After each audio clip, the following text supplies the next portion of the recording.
বিসমিল্লাহির রহমানির রহিম। আসসালামু আলাইকুম। জনতা রান্নাঘর থেকে সবাইকে জানাচ্ছি শুভেচ্ছা। আশা করি সবাই ভালো আছেন। আজকে যে রেসিপিটি করবো সেটা একটা চিকেনের রেসিপি। অসাধারণ একটা টেস্টি একটা রেসিপি। এটা গ্রেভি যেমন মজার, যাই হোক সেই জন্য আমি এখানে নিয়েছি 1 কেজি ব্রয়লারের মুরগি। এখানে 1 চামচ আদার পেস্ট আর 1 চামচ রসুনের পেস্ট, মরিচের গুঁড়া 2 চামচ ভরে, ধনিয়াটা হচ্ছে 1.5 চামচ, হলুদের গুঁড়া 1/2 চামচ,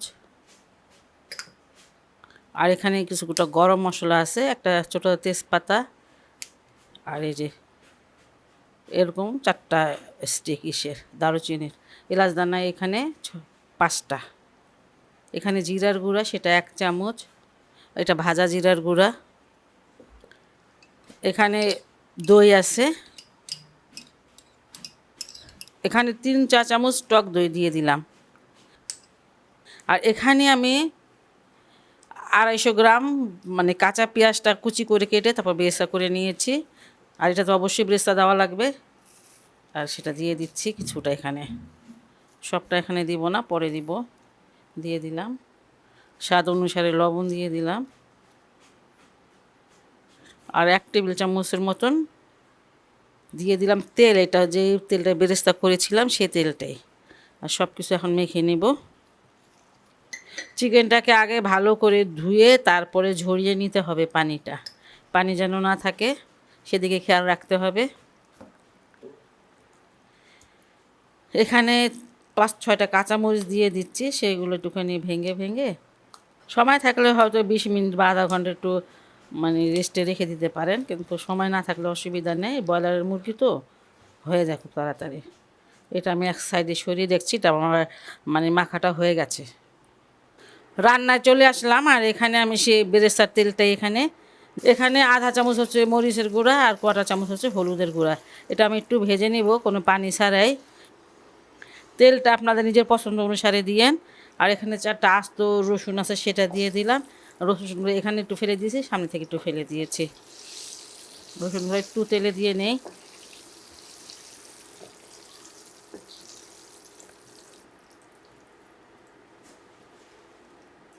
একটু ভেজে নিয়েছি, আর এবার আমি দিয়ে দিব চিকেনগুলো। বিসমিল্লাহির রহমানির রহিম।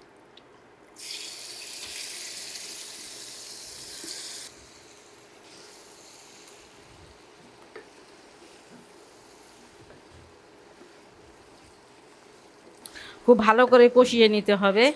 আর এটা এখন আমি ঢেকে দিব।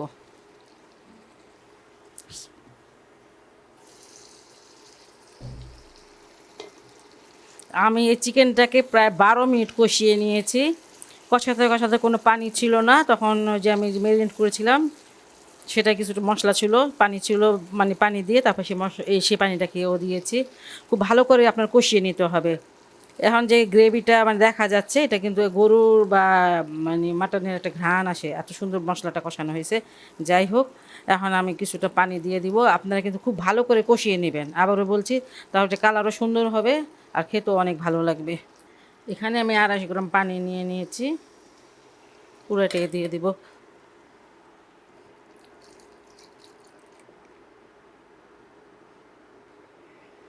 মোট 300 গ্রাম পানি দিয়ে দিলাম।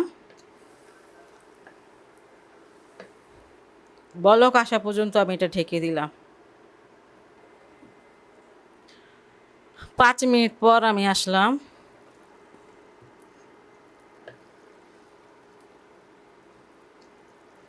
এখানে ভাজা জিরার গুঁড়া 1 চামচ দিয়ে দিলাম। গরম মশলার গুঁড়োটা 1/2 চামচ, এটা শাহি গরম মশলা সেটা। আর যে পেঁয়াজটা যে বেরেস্তা করে রেখেছিলাম, সেই বেরেস্তাকে আমি একদম মানে এমনি বেটে নিয়েছি, কোনো পানি ছাড়া ব্যান্ড করে নিয়েছি। আপনারা আবার বলবেন যে আন্টি তো বলে নাই যে এটা এমন গুঁড়া গুঁড়ো হয়েছে, আমাদেরটা হয় না। এটা হচ্ছে কি, আপনার যদি বেরেস্তা একদম মচমচা হয় তাহলে এটা এরকম গুঁড়া গুঁড়া হবে, আর এটাতে গ্রেভিটা অনেক অনেক সুন্দর হয়, খেতেও অসাধারণ। আপনারা এটা অবশ্যই দিবেন, না দিলে কিন্তু তরকারিটা যেমন টেস্ট আমি বলতেছি অমন হবে না। এবার আমি আঁচটা একটু কমিয়ে একদম পুরোপুরি 10 মিনিটের জন্য ঢেকে রেখে দেবো। এর মধ্যে আমি কিন্তু নাড়াচাড়া করব না, তারপর আপনাদের দেখাবো যে মানে কেমন হয়েছে। খুবই সহজ এবং খুবই টেস্টি একটা রেসিপি।